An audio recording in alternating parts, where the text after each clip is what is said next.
Hello and good evening. I'm Dr. Nancy Pineda Madrid, co-director of a new academic project, Guadalupe at the Break of Dawn, which looks at Lo Guadalupano, the world of Nuestra Señora de Guadalupe, from a variety of viewpoints. In the first two webinars today, we heard perspectives from specialists in theology, in church history, in ethics, art history, biblical studies. So it was a very rich conversation. In the first webinar, we discussed varied interpretations of Guadalupe over the course of history, and we discussed how Guadalupe speaks in our own time, particularly in the context of life in a democracy. In our second webinar, we explored the history of various paintings of this famous image and the first published accounts of what happened at Tepeyac. This webinar session is titled Living Faith, Canto, Popular Religiosity, and Counter. In this session, we want to get in touch with our lived experience of the sacred, and in particular with the ways that we encounter the sacred through Guadalupan devotional prayer, music, and practices. To help us to do this are Professor Wendy Wright, Professor Emerita of Theology at Creighton University, and the author of Mary and the Catholic Imagination, and Mr. Pedro Rubalcava, Music Development and Outreach for Oregon Catholic Press, and a nationally known Grammy-nominated recording artist. He is known to many of us as a knowledgeable guide with extensive liturgical expertise. Just before we hear from our guests, I'd like to invite those of you listening and watching to get involved. Feel free to put your questions and comments to our guests in the chat box that you see here on the side of your screen. We will take time for these after we hear and converse with our guests. So let's get started. Let me turn to you, Wendy. You have thought very deeply about spirituality and Marian devotions and practice, including Guadalupe. Please share with us some of the key points from your own work on the lived experience of popular Marian devotion in general and Guadalupe in particular. What do you think is most important right now for us to be thinking about?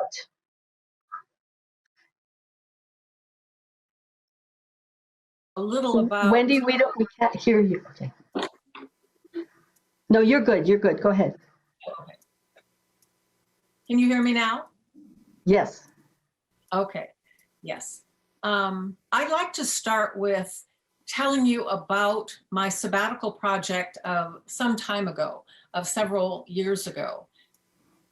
A number of years ago, when I was still teaching at Creighton University, I went on a sabbatical and with the question, who is Mary in Los Angeles?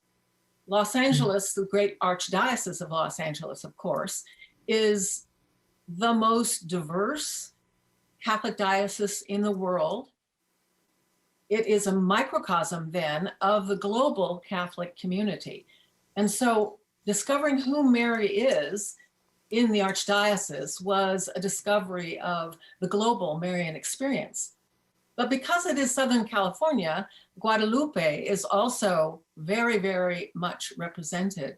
And she is not, as you all know, and as people have said already in these sessions, she's both a Catholic figure, but she's also has so many other functions.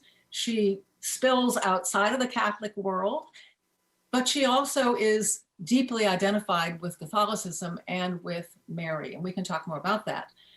Like all Marian images, Guadalupe is multivalent. She has a number of functions. She has all ways that she's understood. She is Mexico, she's Empress of the Americas, she's the meeting place of cultures, she's liberative. She can be very repressive as well, depending on how she's understood. She's intimate and powerful. What I'd like to do is to talk a little about the pilgrimage I undertook on this sabbatical around the Diocese of LA and focus particularly on the Guadalupe experience.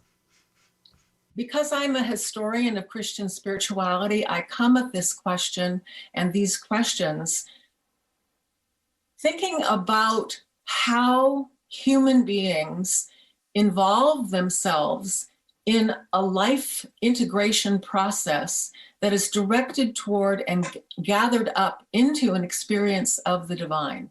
So that sense of a whole process of becoming more deeply, to speak theologically, of who we are as children of God, as human persons who are made in the image and likeness of God, again, speaking theologically, and how we come to more deeply understand that and to become more in touch with that. So the images you see here, they're just going to revolve. They're all from this Los Angeles pilgrimage, all around the Archdiocese. They were done by a photographer I took with me toward the end of the pilgrimage. Her name is Dorothy Tuma, an Omaha photographer, so I have to credit her for the images. Guadalupe is everywhere in the diocese, but on December 12th, surrounding the great feast of Guadalupe, the Archdiocese of Los Angeles is awash in flowers. It is awash in prayer. There are novenas that lead up, 9-day prayer processes that lead up to the feast. There are triduums that are 3-day prayer experiences. There are processions. There's the Great Procession in East Los Angeles, which the Archdiocese sponsors, which brings together hundreds of people, Aztec dancers, rosary groups, prayer groups, Guadalupana groups, the whole swath of the Archdiocese comes together. But there are lots of other processes and processions. People also tell the story. They recount the story of Guadalupe and Juan Diego and the Hill of Tacayac. They recount this. They create theater pieces to reenact it. There's music and worship experiences. It's an embodied, performative kind of engagement with Guadalupe and her presence in the Archdiocese. So with these wonderful images, which I think you'll see more of here in a minute, everyone comes and everyone is involved. There are young people, there are older people, there are families, there are couples, there are people from all specters of society, and they come with an open heart. I particularly love the feast of Guadalupe herself, and I can tell you some wonderful stories of that feast and of the kind of complexity of Guadalupe in the Archdiocese and how she's perceived pastorally, both as opportunity and sometimes as problem.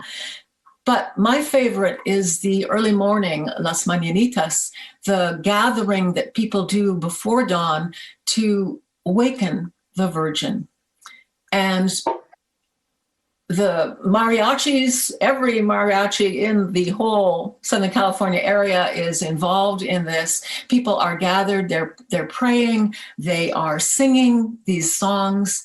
It's an extraordinary immersion in a devotional world. I want to say specifically, obviously you can look at other Marian images. I think of Our Lady of Lavang, the great Vietnamese Marian image, which is so popular in south of the Archdiocese. But there's something very particular about Guadalupe. And as I went around and I participated in the processions, I spoke to people from all aspects of Catholic life and practice, and visited all these wonderful places. There are two things that occurred to me to say about that today, and this will echo a little bit what happened in the last session. There are two themes that stand out for me in Guadalupe The first is intimacy. The way she is addressed, the tenderness, the sense of gentleness, of care, her beauty, how she's addressed, how she is perceived. And also, along with that intimacy, there's a sense of people who are involved in the devotion as being known, as being seen. This is not a devotion to only a devotion to a figure who's very powerful, who you might entreat in some way, shape, or form, but there's a sense of being seen, of being known. And I want to talk about that just a little bit. Okay, the second theme is beauty. And this was brought up in the last session. The music, the flowers, the sense of extraordinary, special kind of beauty. This is not a kind of platonic harmony of beauty. This is really a deeply creation-centered sort of beauty that emerges out of the fragility of the human voice and the fragility of flowers. When I think of Guadalupe, I think of her as a site of sacred presence, the medium through which one crosses over into a sacred realm in a performative and embodied way. People bring things to her. They light candles. They reenact. She is also an icon in the sense of there's a reciprocal gazing that happens. She gazes at us and we gaze at her. And in the process, our gazing allows us to open to new avenues of perception and seeing. So this life process of integration into the divine, I think, is at the heart of Guadalupe devotion. It's a complicated question. When the first questions emerged about how we would approach this topic, one of the questions was, how is this a resource for theology? And I would say, I think it's a resource for what I would describe as inaugurated eschatology. In other words, not about an eschatology that is about, some far off place, heaven or something, but it's also not just a realized eschatology. In other words, the realization of somehow the vision of the gospel here. It's more already, but not yet. And it has this particular quality, of beauty and of intimacy and tenderness. And I would love that to come into our sense of how we talk about Guadalupe, how we talk about the Christian life, how we talk about Catholic theology, and how we talk about who we are as in the image and likeness of God. And she allows access to that deeper transformation. I could say so much more, and I would, but I think that's enough for the moment. Thank you, Wendy. Wow, Wendy, that was so rich. You're picking up on the whole question of intimacy, the beauty, being known, being seen. I think those give us a lot to think about. So thank you for your reflections. Before we move to hear from Pedro, I just want to encourage all of you listening.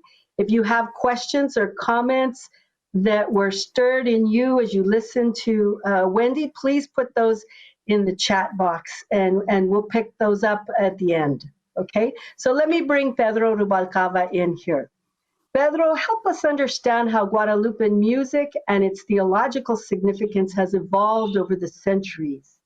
And what is your thinking about how the experience of Guadalupean devotion and music can be shaped to support an intercultural liturgical experience? Thank you, Nancy. It's good to be here. Thank you, Wendy. That was wonderful to what you just shared with us. This morning, Dr. Tim Matovina mentioned this development of devotion to La Guadalupana, which began locally and then moved to regional and national and then even eventually global. And I would venture to say that this is very much the case when it comes to the development of the rich and varied repertorio guadalupano that we're familiar with and that exists. In my personal study on the topic of songs for the Our Lady of Guadalupe, I found that some of these earliest songs, and make sense, are in Nahuatl, which is the experience of the local communities, and as they began to develop poetry and song, Flor y Canto, we're familiar with that terminology, to express the devotion to Nuestra Señora de Guadalupe.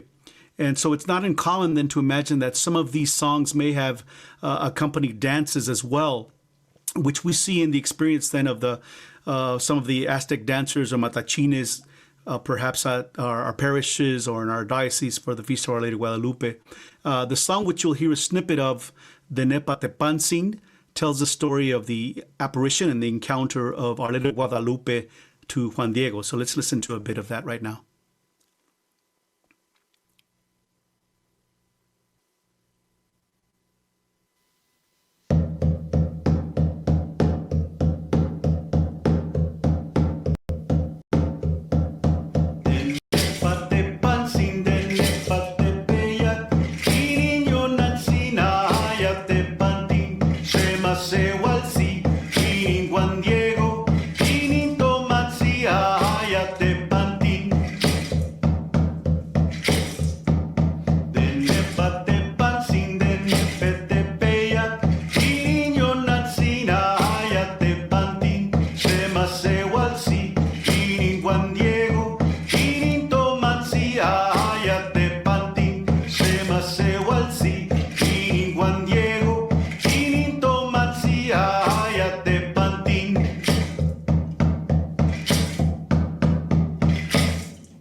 The experience of Las Mañanitas, for instance, is something to take note of when we talk about devotional prayer that leads us to liturgical prayer, the communal prayer.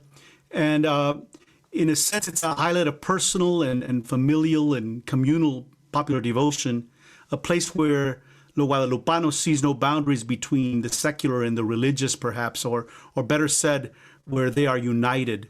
Invariably, this experience tends to lead to the celebration of the Eucharist or another liturgical celebration in real practice. And perhaps it is best on display annually on December 11th, where we see televised direct from Basilica de Guadalupe, a concert featuring some sort of popular Mexican artists. And while the repertoire is varied and includes religious repertoire and secular romantic repertoire in the context of the celebration, where the beloved is La Morenita, one begins to see a core repertoire that's common in parishes throughout the world. We find that early on that there is a repertoire of songs for Las Mañanitas to Our Lady of Guadalupe, which are these early sung morning greetings. Many of you are familiar with them, I'm sure, which are common not only for Our Lady of Guadalupe, but for birthdays, for Mother's Day, for saints' feast days, etc.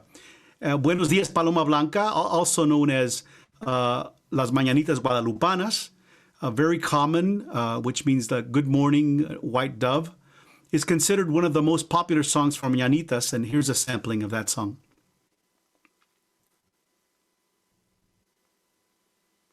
Buenos días, Paloma Blanca, hoy te vengo a saludar, saludando tu belleza en tu trono celestial.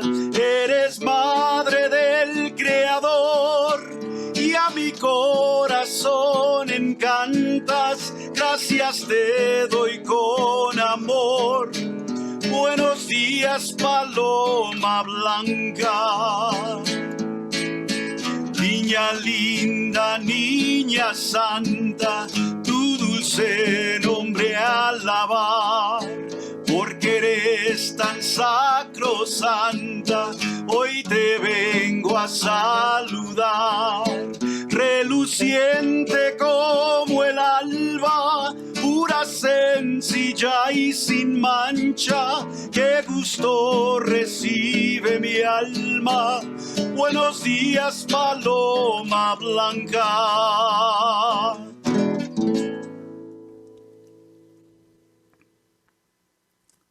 And so we experience this personal devotion in the songs and the texts that we use, that we sing, and but there has also been more of an experience of a more intercultural repertoire that demonstrates a global perspective and certainly reflects the diversity in the American continent. And this begins to appear particularly after Pope Pius X named her Our Lady Guadalupe the patroness of Latin America, and then later Pope Pius XII named her Empress of the Americas. And of course, John Paul II's visits to Mexico and his reaffirming her as patroness and evangelizer and mother of the Americas, indeed as the star of the new evangelization, then we begin to find that there are songs that perhaps were originally in Spanish or now translated into other languages. And we also find other popular songs throughout Latin America as a devotion to Our Lady of Guadalupe not only spreads, but begins to become a more commonplace in some regard. And many of the Guadalupe songs that we are familiar with, certainly in the U.S. because of the great diversity that is here, not only among Latino people, but of people who have a devotion to Our Lady of Guadalupe. We tend to hear songs that tended to be nationalistic, identifying La Morenita exclusively as coming to and for the Mexican people. Now we hear songs that are more inclusive in that realm, saying that she came por los Americanos, or por America, referring to the whole of the American continent. And there is also some more of an emphasis on the scrutiny in the songs that are sung in the liturgy and attention to theological soundness of the text, and La Virgen de Guadalupe as the Empress of the Americas. And we find that songs are more universal in that vein, and such as this song La Virgen de Guadalupe, which is popular in South America, and then with different verses that were created that actually talk of La Virgen within a theological framework of who Mary is, Mary of Nazareth, and what she means to us as Catholics, as Christians. And so we listen to this.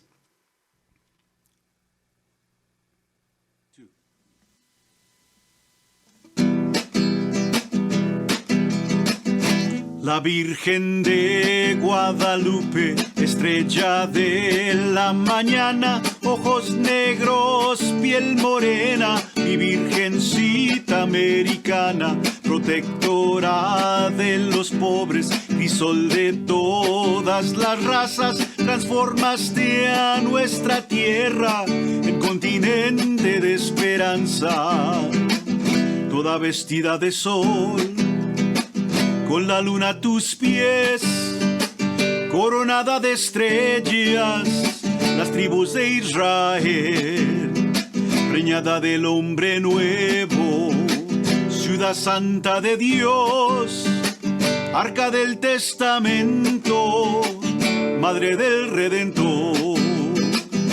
La Virgen de Guadalupe, estrella de la mañana, ojos negros, piel morena, mi virgencita americana, protectora de los pobres, crisol de todas las razas, transformaste a nuestra tierra en continente de esperanza. Jerusalén esperada, monte de salvación, madre de los vivientes, hija de Sión, Virgen Inmaculada, asunta en plenitud, mediadora de gracia, bendición y salud.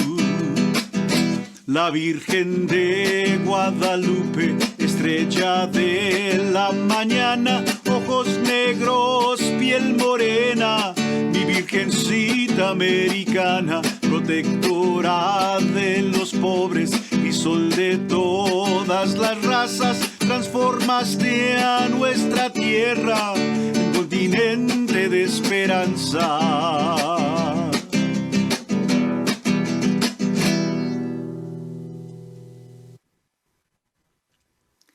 And so the songs that are constantly being composed because of the great love and devotion that people have for Our Lady of Guadalupe will continue, as will songs developed specifically for the liturgy. They have always been part of the repertoire, and in the library of music there in the Basilica, there is lots of music specifically written for the liturgy, and so this is a richness that music, that the arts are going to provide for us as we go forward. So thank you very much for allowing me to express a bit of this. Wow, thank you, Pedro. You had me dancing there with this last piece of music. It's one of my favorites. I so enjoyed that, and I think what you brought to us is really an experience of the beauty and experience of the intimacy that we were reflecting on a few minutes ago, and I really appreciate that in the sense of the Flor y Canto. So thank you so much. I can see all kinds of connections, as I've just alluded to, between what Wendy was presenting to us and what Pedro presented to us. So thank you both. And I want to have both of you open up for us in your conversation with one another and with me, to take what you presented us with a bit deeper. So we'll have a conversation among the three of us. But before we move to that, I want to just ask those listening to feel free, of course, to put your questions in the chat box. If there were points that Pedro raised that you want to talk about further, please feel free to let us know. So let's have a conversation among the three of us. So Wendy or Pedro, if either of you would like to maybe react to what you've heard, the connections you see among what has been said. Go ahead, Wendy. Okay. Well, I loved being present to your singing because I have loved the fact that so much of Guadalupe devotion is profoundly embodied not in thoughts about her, but in performative ways. And that, again, as a historian of Christian spirituality, I'm very aware that this process of becoming more what we were intended to be, integrating all of our capacities in relationship to the divine, it's a long-term process, and the arts and ritual and particularly song are really important in that process of transformation. And I appreciated your actually sharing some of that with us. Thank you, Wendy. One of the things that I was struck with, and we actually talked about this about a week or so ago, is this whole idea of the eschatological nature of the celebrations and the devotions. And I've actually, it's been stuck in my head since then, and I'm glad you finished with that thought. And I'm particularly struck with this whole idea that not only in the gathering of the people, but that this movement, this pilgrimage that we have as humanity, and within this experience of religiosity that we have encounters with the divine, and it's a foreshadowing of perhaps what's to come. That wouldn't it be wonderful to say that just like we have this idea of what we celebrate on Sunday at Eucharist, it's a foretelling of the great feast that we will celebrate, that these celebrations of Our Lady of Guadalupe are just a foreshadowing, a foretelling of what is to come, that we're not there yet, but this is surely something that we can dig into and that we can experience with other people, and that we're all here for the same reason. And it's just stuck in my head of how important then that whole holistic experience of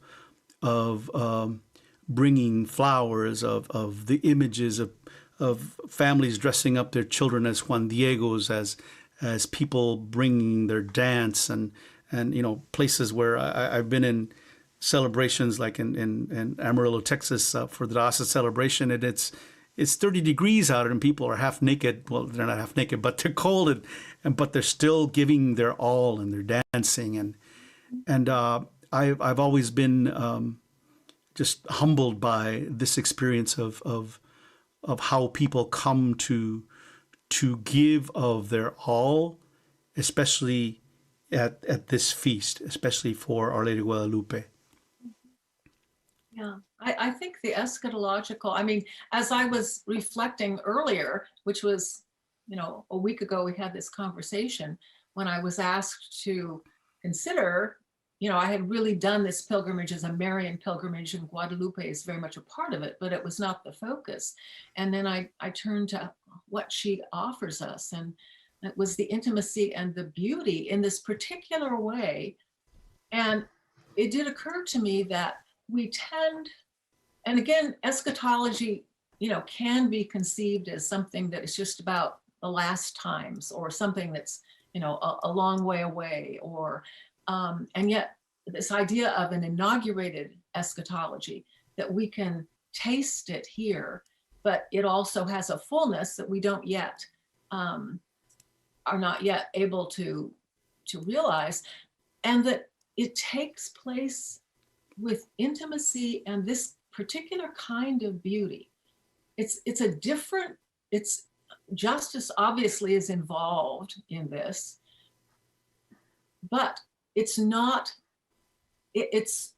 certainly not a kind of beauty when I think of von Balthasar, and people always say, oh, the wonderful, and he's a wonderful theologian, who lived in the 20th century, and he does have a whole theology of beauty, but it's very kind of Neoplatonic and hierarchical, and it all has to do with order and kind of things in their place. And I love it that there is this, I find the human voice, it's so creation centered, and it's so ephemeral at the same time. It's not, you can record a human voice, but it's something that takes place through breath and presence. And that flowers are the same way. They're both somehow rooted in creation, and it's a kind of a beauty, along with the sense of intimacy, that I don't think is really present that much in our thinking about eschatology. And I think she offers us a wonderful opportunity, because I think she really, and then obviously some of these themes come from the the indigenous people, but it's not only that, because Marian devotion has that quality to it throughout the ages too. So there's a nice syncretism between the indigenous sense of what the fullness of things looks like and feels like and sounds like and smells like, the scent of the flowers, the scent of that kind of thing. Anyway, I just think it's wonderful, and that we can enact this, and it really is transformative. I agree. Absolutely. I want to push this with both of you, because you're on to a really rich point here. I'm sitting here in Los Angeles. It's a place that's known for people who are very obsessed with physical beauty in a particular kind of way, many times at the surface, not really the kind of beauty that you're talking about. And in some ways, we can lose our way with trying to understand what is the most genuine or authentic beauty, which is what Flor y Canto calls us into. And so I wanted you to just talk about this, because what I'm struck by with what both of you have said is that beauty really is the gateway for an encounter with the divine. And certainly Flor y Canto creates that for us, the flowers, the music, the poetry, this sense of intimacy with God. And it calls us into a whole different level and understanding of beauty. And I wanted to know if you could just reflect further with me on that, on this beauty that is at a greater depth, which is so critical in our world today, because I think we often lose sight of it because we're just kind of titillated by, passing beauty. Yes. You make a good point about Los Angeles. Although I taught in Omaha, Nebraska for over 30 years, I am an LA native, and people associate LA with, cosmetic surgery and Beverly Hills and all that kind of thing. And the wonderful part of this pilgrimage, which I did, summers and in vacations and stuff over 7 years, was the sense that LA is the most prayerful place I have ever been in my life. It's saturated with the prayer of the people, not only Guadalupe, but also Our Lady of Lavang, Czestochowa, San Juan de los Lagos, Lady of San Juan de los Lagos, Our Lady of Good Counsel. There's all of this extraordinary sense of people bringing themselves, the way you described that, Pedro, bringing their whole selves. Now, some of it is intercessory, some of it is longing for something else, but what it has to do, I think, with is the deepest desire of the human heart.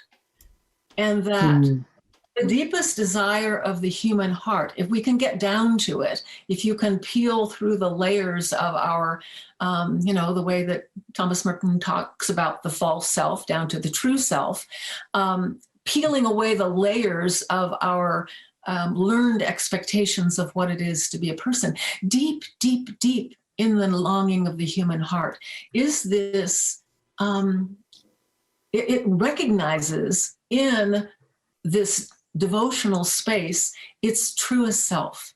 There is something really powerful about that. And people, when they experience this communally too, you're just aware of it communally. Whatever your background is, whatever your, there's some, this is sacred space. People are entering sacred space, not in a kind of rigid, I have to behave way, but a way that allows them to open to the deepest desires of their own hearts, whether that be for a different, it has particularities for each person, but at the root of it, I think it has to do with this sense of our true identity as, persons whose, to speak out of the tradition I know best, which is this Salesian tradition, that our hearts are the place in the created order that most breathe and beat with the divine heart, and that allowing our hearts to open to that and to become rhythmic with that divine heart. That's what, one of the ways to do that is to be present to these powerful, iconic images, to allow them to gaze at you, to gaze at them, to let them evoke and open up your own sense of perception, to cross over into something bigger than yourself, but which is also most intimate to yourself. Wow. How do I follow that? But here's exactly. There is something about when we perceive beauty, when we recognize beauty. Sometimes it's simplicity that draws us to that. When we talk about music per se, it could be the melody. It could be, these songs that have stuck around for so long. I mean, for instance, Buenos Dias, Paloma Blanca, it's been around for a long, long time, and people sing it, people know it by heart. And the reason that it endures is because it's beautiful. The melody is beautiful. And yet it's simple. There's nothing difficult about it. And so those are the songs that whether they're connected to Our Lady Guadalupe or not, any religious song or liturgical song or devotional song, the ones that are going to stay with us for a long time are those that are beautiful, are those that call us to something beyond even what the text is there. But when you have this text that's poetic and that is joined to the music, then it's going to touch us in ways that perhaps we don't realize. But sometimes I talk about the song that keeps on giving, that because it's got a beautiful text, the poetry is beautiful, and the melody of the verse and the refrain, all of these things together combined, they form this art. And it's this art that is transcendent, that leads us to possibly contemplate the divine, and not just contemplate beauty, but contemplate the divine. And I think those are the things that are going to help us, whether it's in our personal prayer, whether it's in our family prayer. Now we've been stuck in our homes for so long because of the pandemic, and I'm always I've been very struck by this idea that that perhaps music has in some sense saved our sanity and accompanied us, been a companion for us. And the same goes with even these virtual liturgies that we've had, these virtual prayer things. It's really, music has played a significant role in that. And I don't think that's an accident. It's just because it's one of these essential elements that we need as humans to be able to express what we feel deep inside. Absolutely. Wow. This is so very rich. And we could go on a long time, the three of us, but we've got a lot of people with questions, and so we're going to move to that. And there's I want to just invite those questions forward so we can continue the conversation with those listening.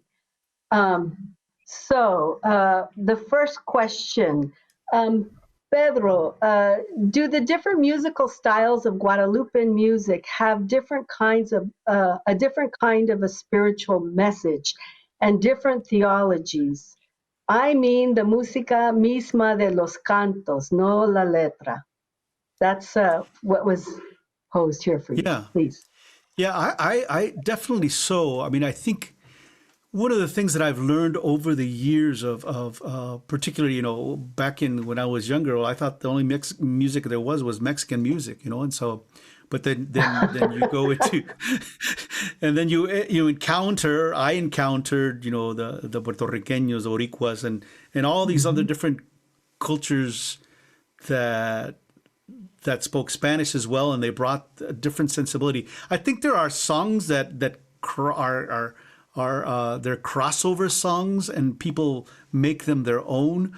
But melodically, from whence it comes, I think it also carries with it a unique cultural marker that maybe some people will say, "Ooh, that sounds so Boricua," or "that sounds so Mexican." That doesn't sound Mexican. That sounds like it's from up above the north, that it sounds like pocho or something like that, and it's apart from the language, yes, and so rhythmically as well, and we can understand that some songs, some melodies will sound like that's dancing, that's calling me to dance. And how do you imagine then, because art uses our imagination. Music uses our imagination, not only for the creator, but for the receptor, those that experience it. And definitely, when we talk about just, Gregorian chant or some kind of plain chant, that it evokes a unique kind of spirituality, perhaps. But I think there, even within different cultures, even in the American continent, that we can call we can call a unique chant that's not necessarily meant for dance or not necessarily meant for, they might be meant to tell a story. And so all of these different kinds of melodies, because you can't separate the melody from a particular kind of rhythm, the spaces and the breaths that you take, and the unique intervals of the pentatonic scale or anything that's more European sounding that has been influenced either coming from the missionaries that came over or from Africa when the slaves that were forced to come over here, or from the indigenous people that were here. So after a while, perhaps we don't pay attention to those so much, because now we can listen to anything on Spotify or whatever it is, and you find all kinds of different music. But I think it's important to pay attention to the melodies and to let the melodies on their own, just the beauty of that melody sink in and transform us. I mean, songs are not only are formative, but they're also transformative. I think that's huge. Hope that answered the question. Yeah, no, that's quite rich. I mean, there's a lot there that you've given us to think about. I'm going to I'm sure we'll come back to many of these same themes again. But I'm going to pose another question here. This one for Wendy. Wendy, how does the devotion to Our Lady of Guadalupe differ from devotion to other Virgin Marys? And in which ways is it the same? So how do you see those differences and those similarities? Yeah. Well, I think am I coming through here? Okay. Mm-hmm. Yeah. Yes, you're fine. Okay. What I pointed out, that sense of intimacy and beauty as being really constitutive of devotion to Guadalupe. There may be elements of that in other devotional Marian practices, but I find them very heightened in Guadalupe. I would say in some ways she is, she can be seen as simply part of the whole cluster of Marian expressions, appearances that have taken place across the world. But I also think she's very, she brings out an expressiveness in people that is quite distinctive. People love their other virgins, but the whole dance and music and song and stuff, I think is really wonderfully hers. I find her, I've been thinking a lot about what was said in one of the earlier webinars this morning about Mary and scripture. And I think what we didn't talk about, which I think is really important, is Mary and liturgy. And I don't mean only contemporary liturgy and the Eucharistic liturgy. I'm talking about the centuries worth of prayer, liturgical prayer, especially the office of Our Lady, the little office of Our Lady, which was saturated the medieval and early modern Catholic world, in which all of the people who came over from Europe and did colonization and evangelization, they prayed that little office of Our Lady, and they understood her as not just being present, in the Gospel of Luke, we hear about her, or, we hear about her a little bit in, Pentecost and that kind of thing.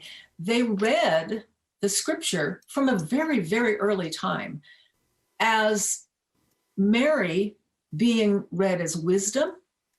She's from the beginning of the world with God, and all of her attributes, this extraordinary intimacy with the divine, her we certainly know her as at the book of Revelation, of the Song of Songs, that the medieval world read the scriptures not as, Mary just at those little places in the Gospels, but she was through the whole thing, the way that even today we read, in Advent, we read Isaiah, and we assume that that is the beginning story of Jesus, right? The virgin will conceive a child. Or we read on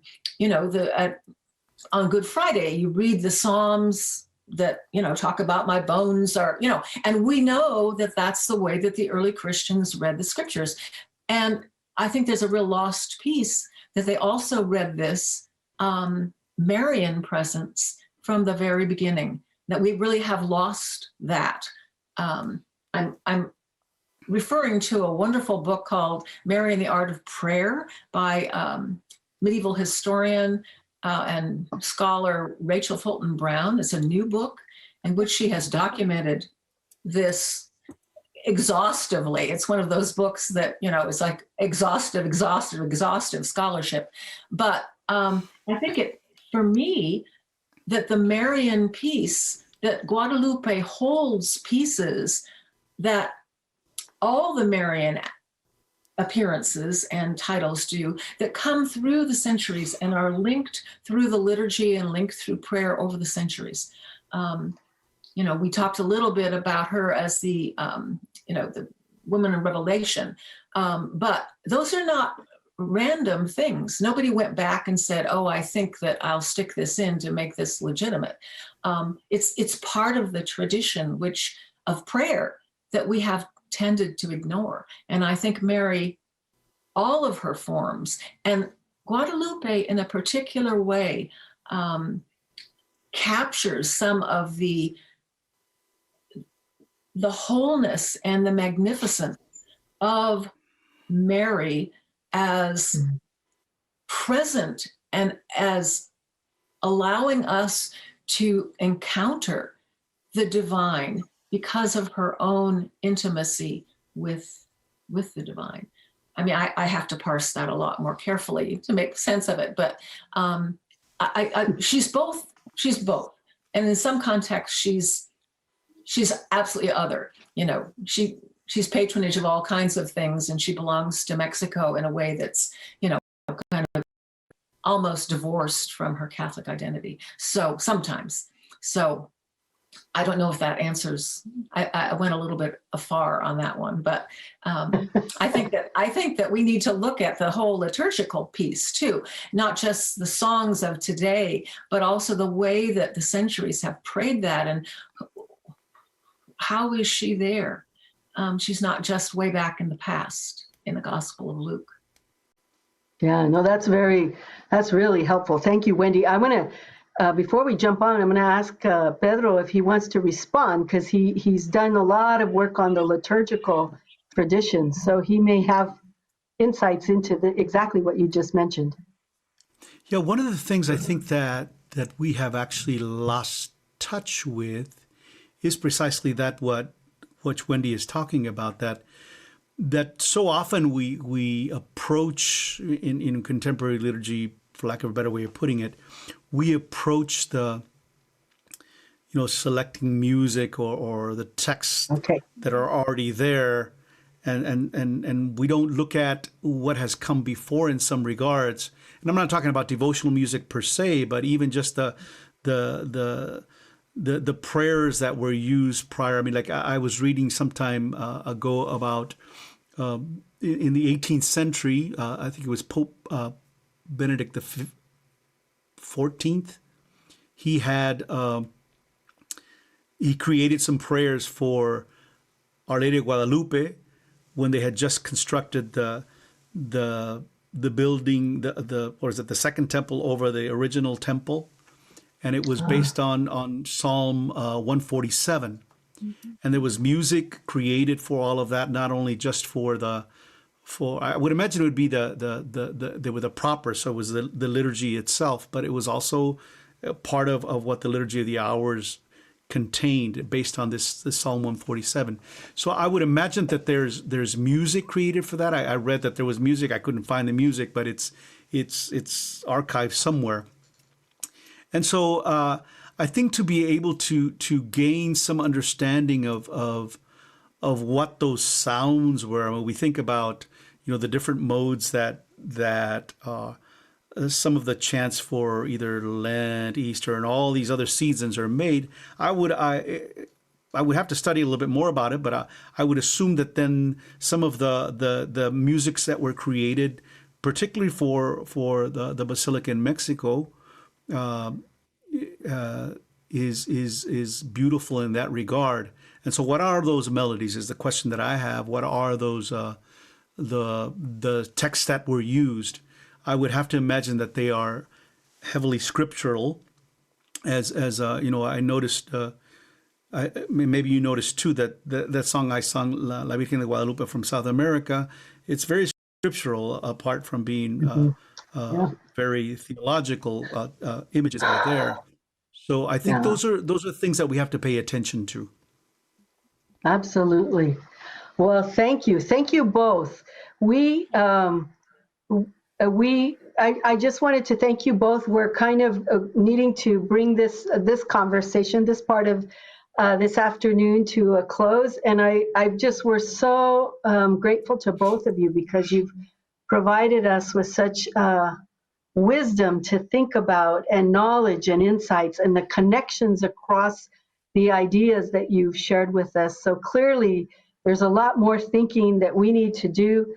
And this conversation, as you know, this is just phase one, and we're going to be moving on. And so we hope to be able to work with both of you as this conversation continues. So thank you so much.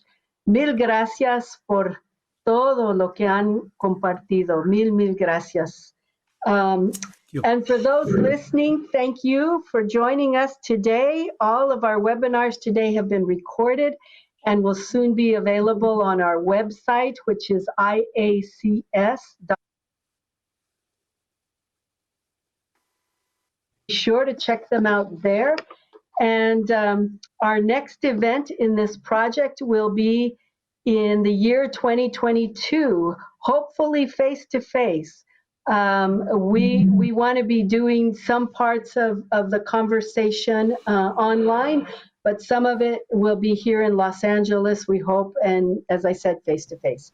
So with that, I'm going to, again, thank you both, and turn it over to Dorian, who will draw the whole day to a close for us. Thank you. Dorian. Thank you, Nancy. Today it's been a feast. It's a feast for the mind, and for the eyes and the ears, and also for the soul. So thank you, Nancy, for today. Gracias, Wendy and Pedro. We announced this morning that today's webinars are really the launch event of this multi-year academic project, Guadalupe at the Break of Dawn, in which we're looking again at this whole world of the Virgin of Guadalupe from all these different perspectives. As Nancy said, next year, when hopefully the whole world will be safer, we'll be running part 2. That will be a bilingual conference here in LA, bringing together scholars from a range of backgrounds in countries, including the ones we've heard from today. Side by side with that academic gathering, we'll also be doing some connected events for a more general public. Some of those will be in person, and some of them will be online. And then further along, in 2024 or so, we will be producing a book with a major academic publisher. So there's a lot more to come. Please continue to check into the website of the Institute for Advanced Catholic Studies. You'll be able to find details as we go along. And you can also sign up for advance notices of our events.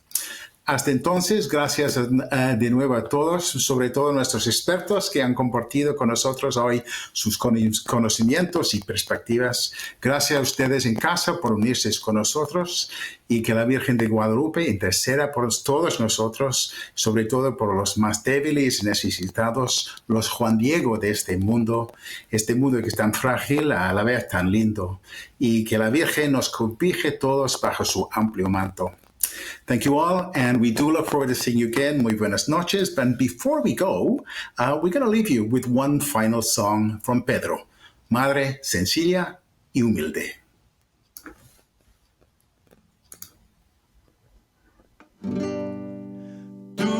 mostraste primero, no a los nobles ni a los ricos, sino con el pobre Juan Diego, de la más humilde raza. Hoy él es el nuevo santo, un ejemplo que nos guía. A pesar de todas sus penas, cumplió muy fiel tu mandato, Virgen María de Guadalupe, tú que eres madre del pobre, intercede siempre por nosotros, con tu Hijo amado Jesucristo. Santa María del Tepeyac, Virgen morena tan bella, hoy pedimos que nos guíes siempre